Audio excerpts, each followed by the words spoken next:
This is Project Audion, timeless audio dramas for modern times, created the classic way. Hi, I'm Larry Groby with the Generic Radio Workshop. Project Audion got its start when we recreated a lost episode of Suspense, and every year since we've returned to this classic dramatic radio series, and many of our original voice actors to perform more scripts from those archives. Our episode this time is extra special. Another one of the very few Suspense programs for which no recording is known to exist, which means you're about to hear it for the first time in over 80 years. But before you do, I'd like to thank Dr. Joseph Webb, Suspense historian extraordinary, for making this rare lost script available to us today. Welcome to Project Audion, Dr. Webb. And tell me, how did you get started in this hobby of old-time radio and all the history that you've uncovered? I had seen the record ads on stations in New York during science fiction movies and the like, with the Longines Symphonette Society issuing records with Jack Benny and all that. I became a little curious about that. And I heard about War of the Worlds, so I got curious about that too, because I saw that as part of a record offer. But I was a kid. I didn't have any money for that. And then WRVR in New York City, which was the jazz station, started to play The Shadow at midnight going into Sunday morning. And at that time, I could stay up that late, and I recorded some of them to listen to it again and again and again. And I started to collect some catalogs, and I got involved in the hobby very deeply in 1974 and was involved in 1975 in becoming a real collector. Suspense became one of the most beloved shows, of all time. Why is it such a classic? Why is it so popular? Just generally, and maybe for you, why Suspense? There are production values of the series and production standards that other programs did not have. One of which has to be the stories. I mean, they were intent on getting the best scripts possible. And then in terms of the Hollywood actors, they had another goal, which was to show many of the actors doing things that they were not known for, either on screen or for other radio programs. Suspense became a great series, but it didn't start a great series in the 40s. When Suspense finally got to the air, it was about 2 years after the original audition program on a series called Forecast that had Alfred Hitchcock doing The Lodger, and that was produced by Charles Vanda, who was the actual creator of Suspense. And it was Hitchcock who named the series after a conversation he was having with Vanda, where Vanda said, we want to have the series telling suspenseful stories, and we're not exactly sure what to call it. And then Hitchcock says, well, why not just call it Suspense? So Hitchcock was responsible for naming the series. So that audition failed. There were a lot of structural problems with that show, and advertisers did not want to go near it. But Charles Vanda and William Spear really worked hard behind the scenes to try to get it on the air. The vision of Suspense was for a Gothic mystery or a drawing room mystery, which were very traditional, more like a stage play on radio. And that's one of the reasons they brought on John Dixon Carr, because they wanted that style of presentation. Carr was an American, but he lived in Britain for so long. He wrote in a very British style for his mysteries. So you were watching a play develop, as opposed to a show like The Hitchhiker, which Orson Welles had done prior to running on Suspense, which was told in first-person narrative. And he convinced William Spear that first-person narrative made a much more compelling program than just having a play. In the late spring of 1942, they got a commitment for a May 1st broadcast. That ended up getting delayed, so they got a broadcast on June 17th, 1942, and it was supposed to be Nellie James, with Loretta Young. And it makes sense that perhaps she was not available, and that's one of the reasons they switched to a different script. This show, if it came out today, if it was produced today, it would have for TV, it would have a little title at the top saying, "Inspired by True Events."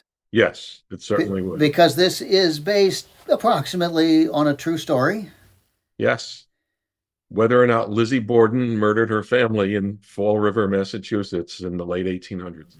And it was good enough topic that they did it again on Suspense. They did it 2 more times with 2 totally different scripts. Elliot Lewis loved this story, so he did it in 1952 with Agnes Moorehead, Fall River Tragedy. And then it was done another time, I think in 1955, but that was actually a stage play that was adapted for the radio series. So 3 different times, 3 different scripts. And Elliot Lewis did it again on Crime Classics, totally different script.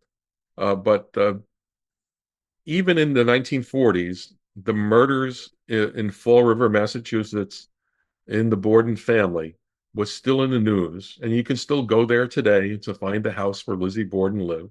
She died in 1927, so it's only 15 years after that this is being produced, and that may have been one of the reasons why they decided not to be very blunt about what the story was about.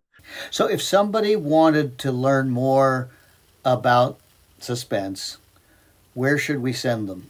So right now, a central place to find out about each and every episode is my blog called the Suspense Project. And I assume you'll be able to flash the address across the screen at some point magically so that people could see it. And until sometime at the end of 2025, when we finally get to September 30th, 1962 with the episode Devilstone, that blog has background of every episode, a plot summary, information about its production. It's got the full cast. It may even have some historical things to put things in context. And soon there will be one more recreation that you can link to.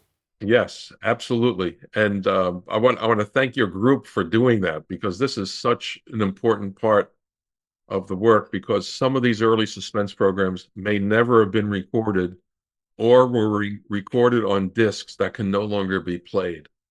And this is our one chance to have people who appreciate the medium actually have some kind of appreciation and reverence for the techniques that were used to produce these shows once more, so that people could experience them as they were intended, which was to be heard. Well, thank you, Dr. Webb, for visiting with us today. We won't keep the audience in any further suspense. Instead, featuring voice actors performing live from both coasts, let's give a listen to The Life of Nellie James.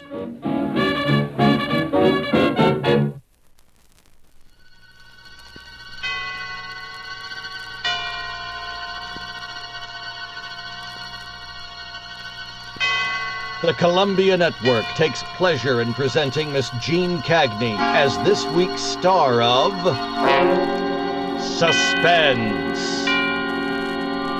Suspense, a new series of programs produced and directed by Charles Vanda, with script by Harold Medford and score by Bernard Herrmann.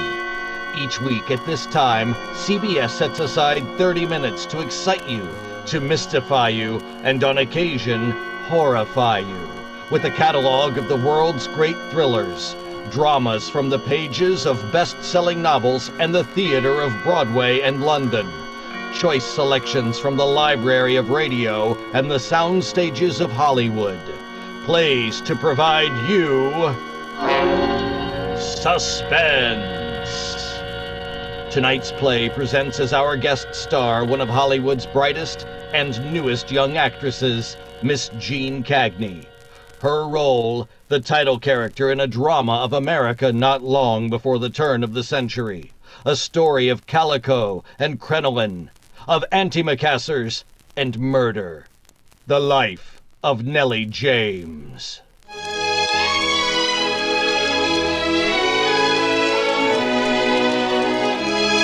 Hi, my name name is Thomas Fuller, ladies and gentlemen, and I'm here to tell you something about my hometown, a little farming community in the northwest part of the state of Missouri. Hampton, it's called. I'm not going to talk about Hampton as she is today, although there's not much difference, but as she was exactly 46 years ago, when all the beaver-hatted and high-collared journalists from all parts of the nation swooped down on her suddenly. They came to cover the James trial. I was 8 years old then, you know, and I was the first person who entered the James house and saw what, wait, no, I'll take that back. I guess my father was first at that. But every other detail is as sharp as, well, as the weather was that morning. Even now, I can see the little billow of Maisie's frosted breath as she jogged us along in the buggy, and the slow-moving curtain of snowflakes that shimmered softly to the ground and mantled all the sounds we usually heard. But it was quiet anyway, because it was Sunday, and almost everybody in town was in church. I myself would have been, except that Dad, he was a doctor, you know, was letting me go out on a case with him.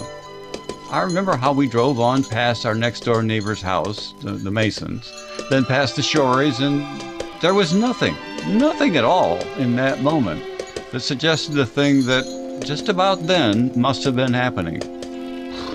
Old Mr. Simon James, president of the bank and probably the richest man in Hampton, owned the next to the last house on our block, a regular mansion, you know.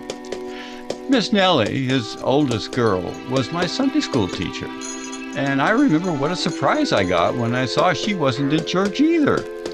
We were just passing her house when the front door banged open and Miss Nellie came tearing out. Please, let me out!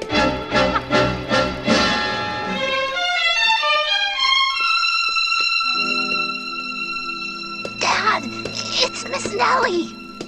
Whoa, girl. Dr. Fuller, quick!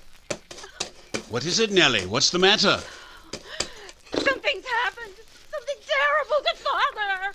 I'll be right there. My bag, son. Hand it to me. Now, you stay here. No, sir. I'm coming with you. And I did, too. Although Dad didn't notice it for some time, Miss Nellie had rushed back inside her house, and Dad was hurrying along toward the porch ahead of me. But by the time he moved through that open doorway, I was almost beside him.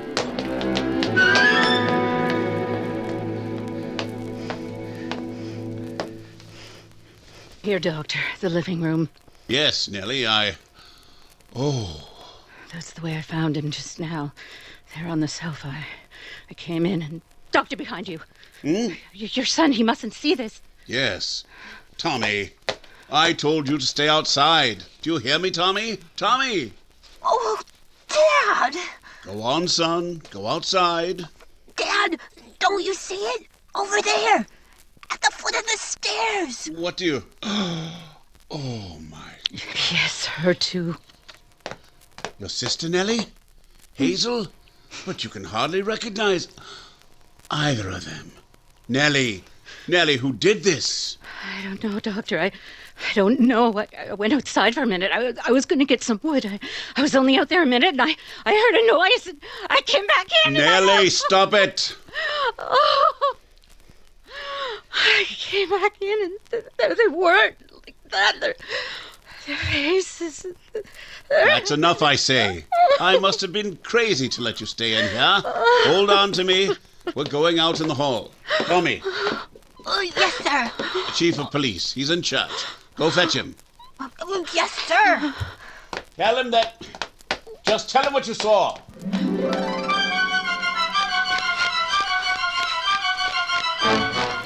The church was 4 blocks from the James house, you know, and I ran all the way. When I turned the corner and went into the last laugh, I could hear the piano and the voices. And even now, I can remember what they were singing. Funny how little insignificant things like that stick in your mind. Anyway, I bounded right up the steps to the large double door, opened them, and from the back of the church started looking down the rows of seats for Chief Allen. It seemed like a year before I located him, halfway to the pulpit, the 5th or 6th person over from the aisle. And what a time I had then. Chief Allen! Here! Quiet! Chief! Oh, my friends. Chief Allen! How sorely do we Tommy need Fuller, what's the matter with you?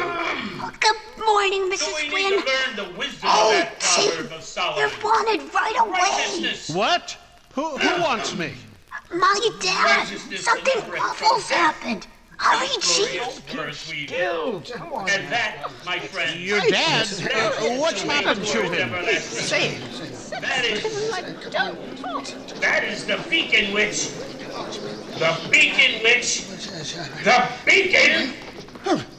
Your dad? What's happened to him? Mr. Fuller, will you please deliver your message so I can go on with the sermon? Well, I'm waiting, young man. Oh, I'm sorry, Reverend Stone, but I just came to tell Chief Allen that Mr. James has been killed. Killed? Yes, sir. With an axe or something. Him and Hazel. Hazel? Did you say Hazel? Yes, sir. Let me through there. I've got to get over there. It's Bert Richards. He's engaged to Hazel James. They're going to get married. Tommy, Hazel's not dead. You don't mean that. Oh, yes, sir, Mr. Richards. Dad and I saw her. And Mr. James, too. Miss Nellie just called us in. Brothers and sisters, I wish to announce that the sermon for today is over. Let me pass, Mrs. Wynne. Come on, Tommy, let's go. Yes, sir, Chief. Right now. Old man James? Who do you suppose did it? Oh, probably some crazy critter that owed him money back at the bank, you know. Oh, the miserly old devil. He had it coming. Look at Bert Richards, would you? Get it hard, you can see that. And all for that Hazel James. Why, if you ask me. Terrible thing for Nellie, ain't it now? Terrible. One of the sweetest gals in town. Oh, it'll just about finish poor Nellie. Yeah, who she got now? Nobody.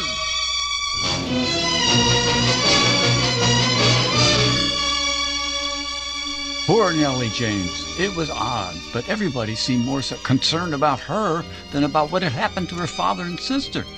Her half-sister, really, because Hazel was the daughter of old James and his second wife. I didn't see her right away because Dad had sent her up to her room, and then I was made to stand guard at the front door and keep out the people who followed us over. It wasn't until Dad and the Chief came back from the living room that I was able to hear that. One thing you can say, Chief. Our killer didn't bother about hiding his weapon, did he? The axe, you mean?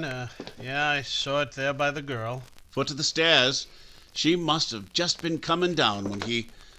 Yeah, you know, Doc, it's kind of funny. You saw me go through the old man's pockets. Yeah? There's over $100 in his wallet right now. I see. It wasn't robbery, then? Oh, tell me, how long would you say those murders have been done before you got here, I mean? How long? Not more than a minute and a half. Uh-huh. You can go by the coagulation, I guess. When you were driving down the street here, see anybody running out of the house, anything like that? Chief, there wasn't a living soul on the whole street, and that was for 3 minutes before I came in here. I was out in front of my own place, right down the way. Chief, Dr. Fuller. Why, hello, Bert. Where's she? Where's Hazel? Bert, come back here. Don't you understand? I've got to see her. Listen to me, young man. I know how you feel. You were engaged to her. You worked for her father in the bank. They were everything to you. But believe me, boy, you mustn't go in there. Not now. All right, Dr. Fuller. But where's Nellie? I want to see Nellie. I'm afraid you can't see her. Yes, Doc, I think I'd like to see Nellie, too. I can't allow it. The girl's gone through an awful shock. She just... Never mind, Dr. Fuller. I'm all right now. Nellie. Hello, Bert. Chief Allen. You mustn't do this. I told you to stay in your room. It doesn't help any being up there alone. You wanted to talk, Chief. Well, Nellie, there are a couple of things you can help us on if you're sure you... She's in no condition to talk about this. Nellie, don't try to think Bert, now. I said I was all right. Go on, Chief. Oh, yes. Well, Nellie, it's this way. We know this wasn't a robbery, and I was just wondering if you knew of anybody who might have wanted to just plain harm your father. Anybody who might have hated him. Was there anybody in Hampton who didn't hate him? Nellie! Well, now from what the doc tells me, you didn't see any suspicious-looking stranger, anybody like that around the house this morning. Nobody. And you had no callers, no visitors? None. Except me, Nell. I came by. Yes. I didn't count Bert because he's been like one of the family. He was going to take us to church. None of us felt like going, though, so he went alone. Mm-hmm. Now, the doc here swears he didn't see anybody leaving by the front. So it kind of looks like whoever did it left by the back. Just about where were you, Nellie, when this thing happened? I was out in the back. And you didn't see anybody? Nobody. She doesn't know what she's saying, Chief. Please, Bert. Nellie, I just want to get this straight now. So far as you know, the only people around the house then were you and your father and your sister. My half-sister. Yes. Doc, can I see you a minute? Certainly, Chief. Excuse me, Nellie.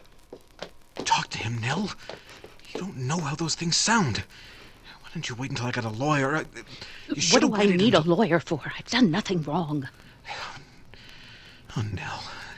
Nellie, you know I'll help you, don't you? You know I'll do anything. Don't worry, Bert.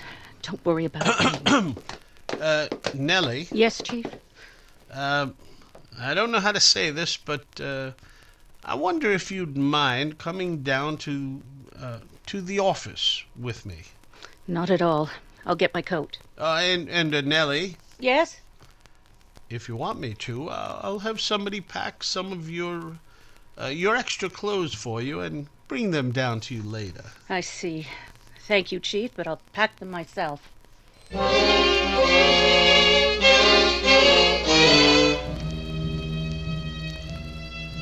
the charge of murdering Simon James and Hazel James, how does the prisoner plead? Guilty or not guilty? She pleads not guilty, Your Honor. Very well. If satisfactory with the prosecution and the counsel for the defense, December the 18th, 1 week from today, is the date set for the case of the people of the state of Missouri versus Nellie James.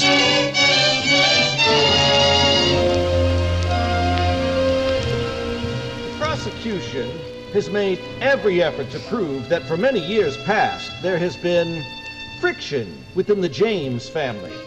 Reverend Stone, I've called you to the stand because I feel you know that family as well as any man in Hampton. Yes, Mr. Prather. They are all God-fearing, church-going people. And Simon James, knowing the glories of the Lord... Yes, Reverend. Knowing the glories of the Lord and being amply blessed with material means, gave generously to the cause. Thank you, Reverend. And we shall miss him. Naturally, and thank you very much. But, about Miss Nellie. Yes, Mr. Prather? Do you know of any act whatever which would indicate a strained relationship between Nellie James and her father or sister? Nellie James was president of our Sunday school and treasurer of our Bible class. There was no strained relationship between her and all mankind. She is one of Jehovah's gentlest, mildest, and most anointed lambs. Cross-examine, Mr. Prosecutor? No cross-examination.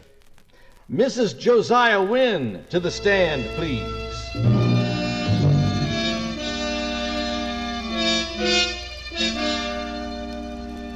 Yes, Mr. Prather. I've lived next door to the Jameses for 30 years, and I never saw Nellie James do a mean act in her life.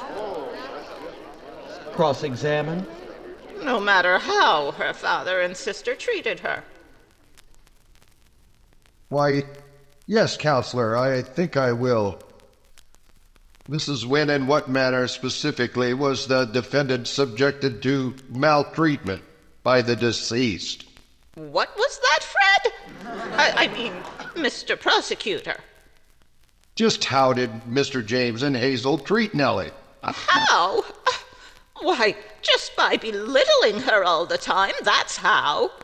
Oh, Hazel was her father's pet, all right, and the pretty one of the family. And believe me, she never let her older sister forget it for a second. Not for one single second.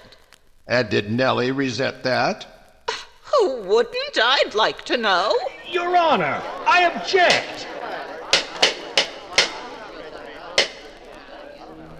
Objection sustained. Your Honor, I sought only to prove that the defendant, far from being the gentle anointed lamb described by the defense,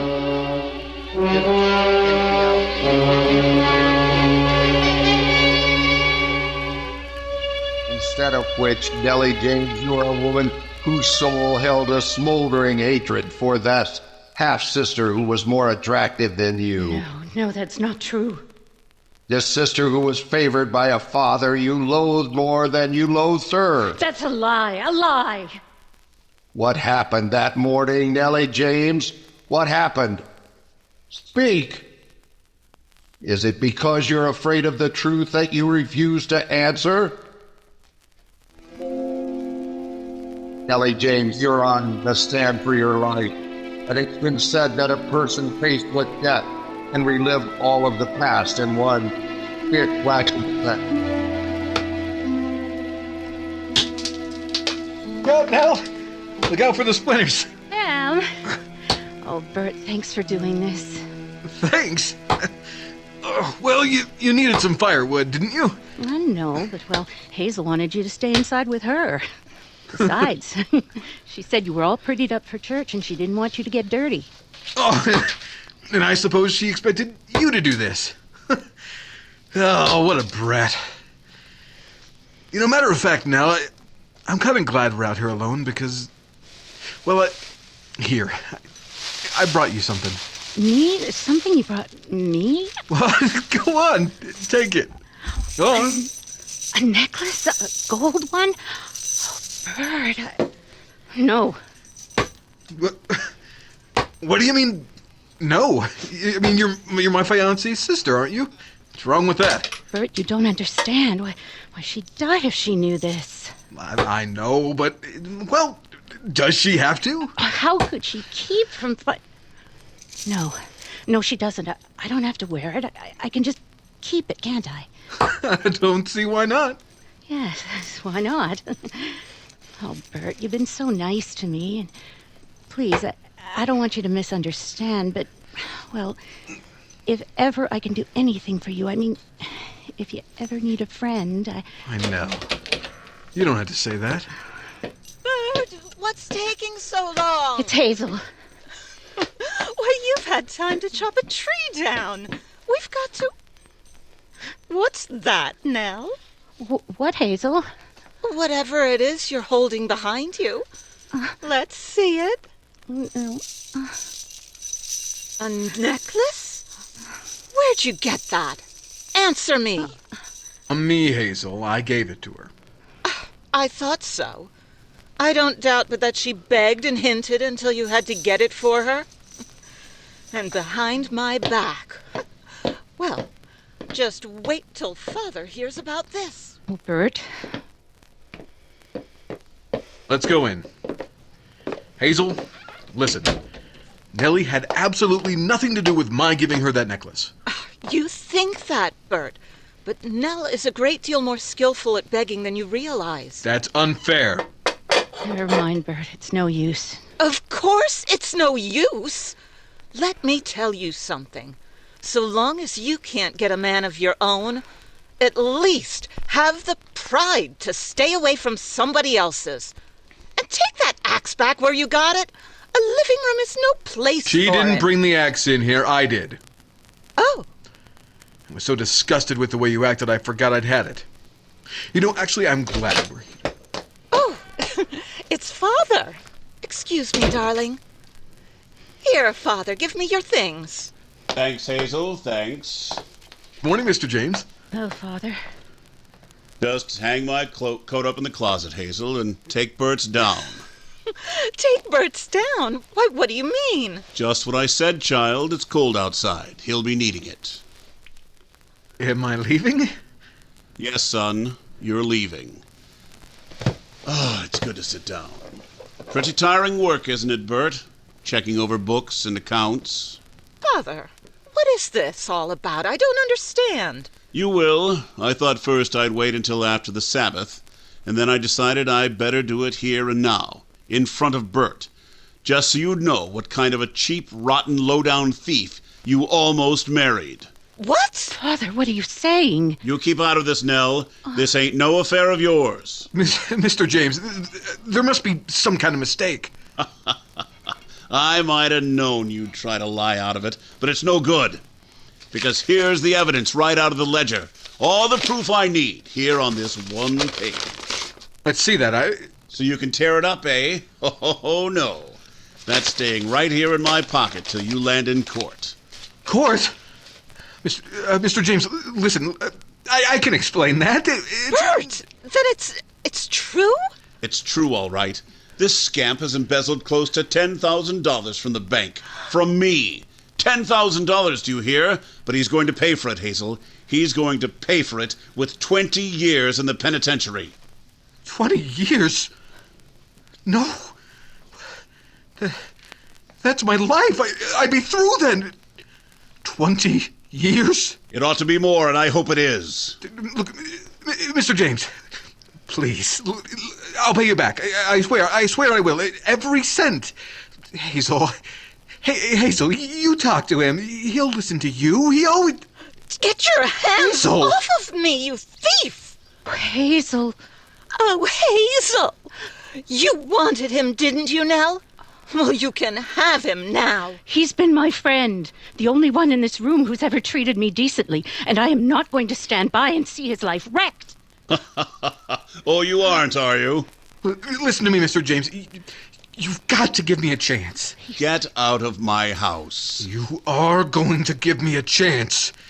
I mean to have that paper, Mr. James. Do you understand? I mean to have it. Go on, Bert. I'll talk to him. You'll talk to me. You'll keep your mouth shut if you know what's good for you. Please, Bert, go on. All right, now. Remember what I said, Mr. James. Your coat's out there in the hallway. Take it and get out. Goodbye now.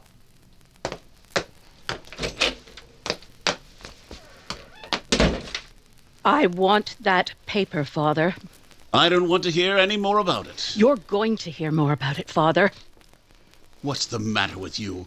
Are you crazy? I don't know, Father, maybe. But I'm sure of one thing. You're going to give me that paper. Why, you are crazy. Nell, why are you carrying on like this over a worthless little... Don't you know? Because she loves him, that's why. Yes, I love him. I've always loved him. There, you see? She's... Oh, wait. Maybe it's more than that. Yes, that must be it. Hazel, what are you saying? Why, the two of them? All along? That's a lie. Don't you say that. You take that back. I am warning you. You take that back, Hazel. Get away from me! Father! Get upstairs, Hazel. I'll tend to her. Yes! Is that true, what she said? Have you brought evil upon this house? This house has always been evil, and you've made it so. You and your daughter and all your cruelty. You've killed my life, but you're not going to kill his. I'm going to have that paper, do you hear? I'm going to have it. If I have to... Get out of my pocket! There! That'll teach you. That'll make you watch your tongue. That'll make you watch your tongue. There! Talk to me like that, will you? Now, get up and do something about this house. Get some logs for that fire. Come on, get up. Here. Take this axe. The logs are already chopped. Then don't take it. Bring in that wood. And don't bother me anymore. Yes. I'm going to have some peace and rest around here, or know the reason why.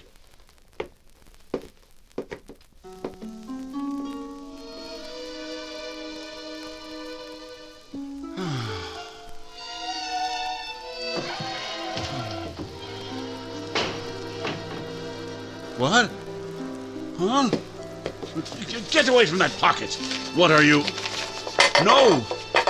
Put that down! Don't! Don't!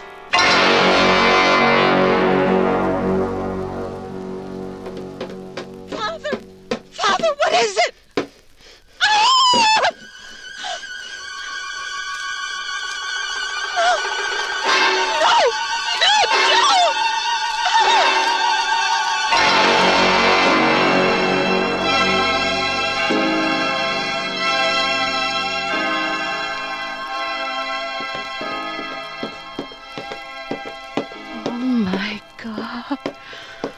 No.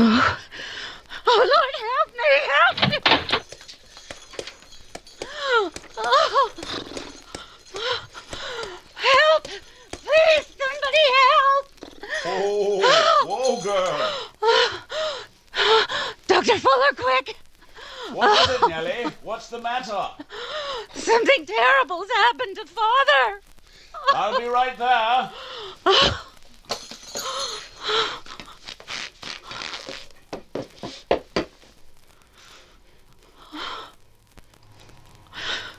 It's horrible. Who's that? Bert!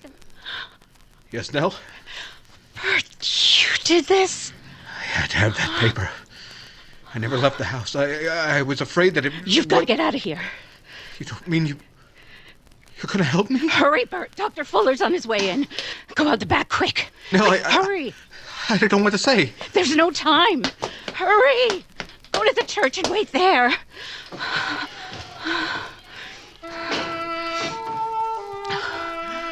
Please, please, heaven. Answer the question. I can tell this courtroom exactly what took place on that Sunday morning. Day of the Lord, when those two people were found murdered. Very well, Nellie James. Your refusal to speak can only mean one thing. Gentlemen of the jury, here is no bereaved and martyred saint. Here is a woman who, because of an unbelievably savage slaughter, is the only living heir to a fortune of $500,000. Warning, gentlemen of the jury, my learned opponent, Counselor Prater, will do all within his power.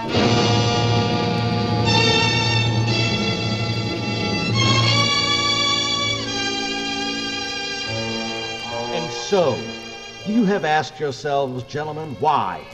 Why has the prosecution hounded this lonely girl, his fellow townsman, so unmercifully? I'll tell you why, gentlemen. He knows that his few stray pieces of circumstantial evidence were utterly worthless as a point of attack. Turn, gentlemen, turn and gaze upon your neighbor. That is no mask she wears. That is truth. Truth in its purest form and sublime faith in you. Remember that, gentlemen, as you file into that room to arrive at your just and honest verdict.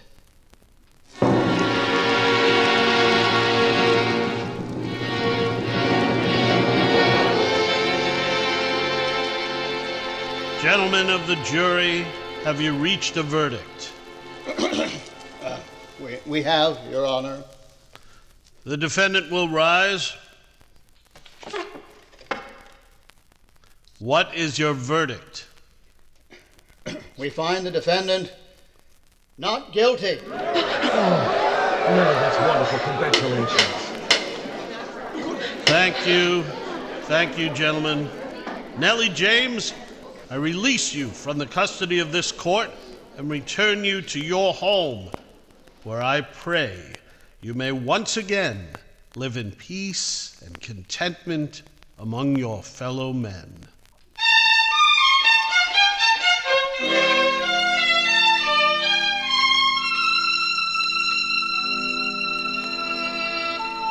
And so it was over, you know. I didn't see her in the courtroom, so I ran straight to her house to wait for her there. It was quite a while before she and her lawyer arrived. And then, as I came up the walk, she noticed for the first time what I had been noticing for several minutes. Well, Mr. Prather, I see one change in my home anyway. What's that, Nelly? I remember when I left here, all the people out front. Oh, yes. Well, I imagine everybody thought you'd enjoy being sort of alone. Right at first. Not all of them, Mr. Prather. Look. Hello, Miss Nellie. Tommy, how nice of you. You see, Mr. Prather, I'm not deserted after all. Here, let's go in. I'm sure Mrs. Wynne won't mind making some tea for us. Miss Nellie? She's been looking after the house, right? Oh, Tommy, yes? Oh, Mrs. Wynne, she left while I was waiting here. She said to tell you she was called away and that you'd understand. Oh, of course. Well, we'll still have our tea, if you wait here in the living room. Nelly. Yes? I don't think you'd better make any for me. You mean you won't be staying? I'd like to, Nelly, really, I would, but, I've got to get right back to the office. So much work has piled up since we've been occupied, and, well, I know you'll understand. You know I'll understand. Yes, Mr. Prather, I do.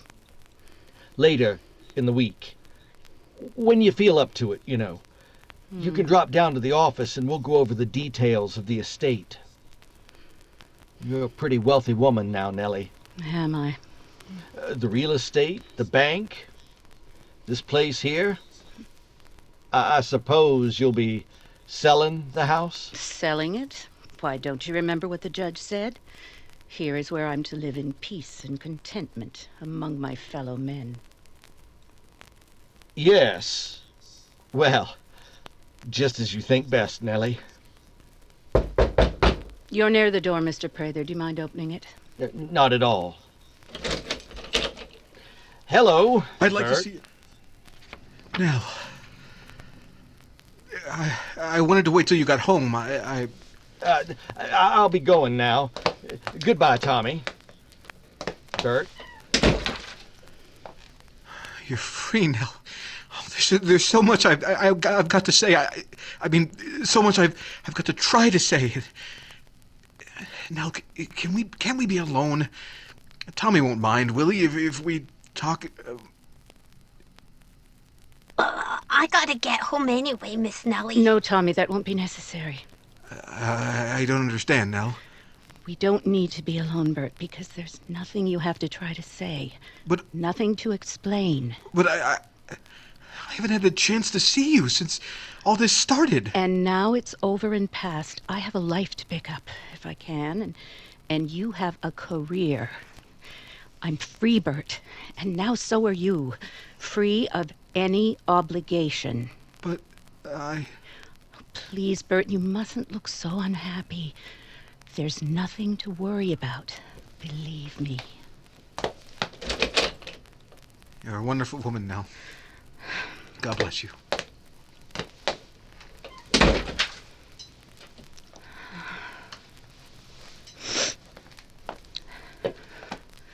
Come, Tommy.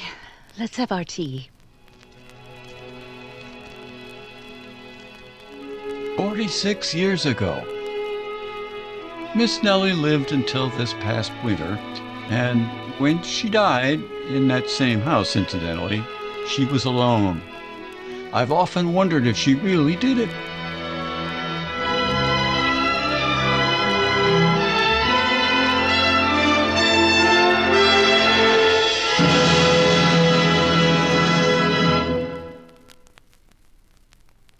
You have just heard Miss Jean Cagney in the Life of Nellie James, written by Harold Medford, produced and directed by Charles Vanda, and with music by Bernard Herrmann. This was the third in Columbia's new series of outstanding and unusual radio dramas. Stories of mystery, horror, excitement, classics and chills. Each week at this same time, CBS invites you to thrill to Suspense. We invite you to join us next week when we present our adaptation of Patrick Hamilton's London stage success, Rope, starring Richard Widmark. This is the Columbia Broadcasting System.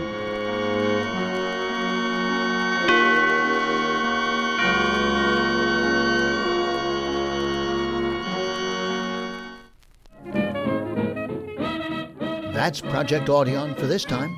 Featured in our big cast were Pat Rosebank in Canada, Tim Burns in Kansas, Andy Hartson-Bowyer in Virginia, Richard Heidema in Florida, Mel Rose in Pennsylvania, Pete Lutz in Texas, Art Brown in California, Denny Thompson in Colorado, Frank Guglielmelli in Pennsylvania, Sharon Grunwald in New Jersey, while Larry Groby produced and directed from Texas.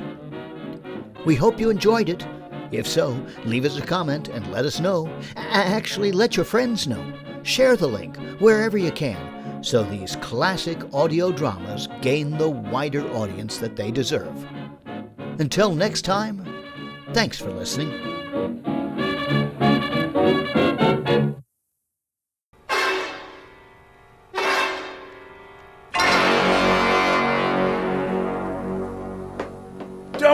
Don't! No, you're dead. Oh. I thought you were holding your hand up to tell me. I was holding for the music to get the footsteps running in. Okay. You came in here Put that axe with a down. sharpened axe, meaning to kill me, and now I am dead. Officially dead. You came in here disguised as someone I don't know. But what a death it was. Ooh, that's gonna leave a mark. Wait a minute. Put that axe down. You can't mean that. It was old man Smithers with an axe. An axe. Pretty good scoop. Oh, I'm glad we're getting this out of our system now. Okay.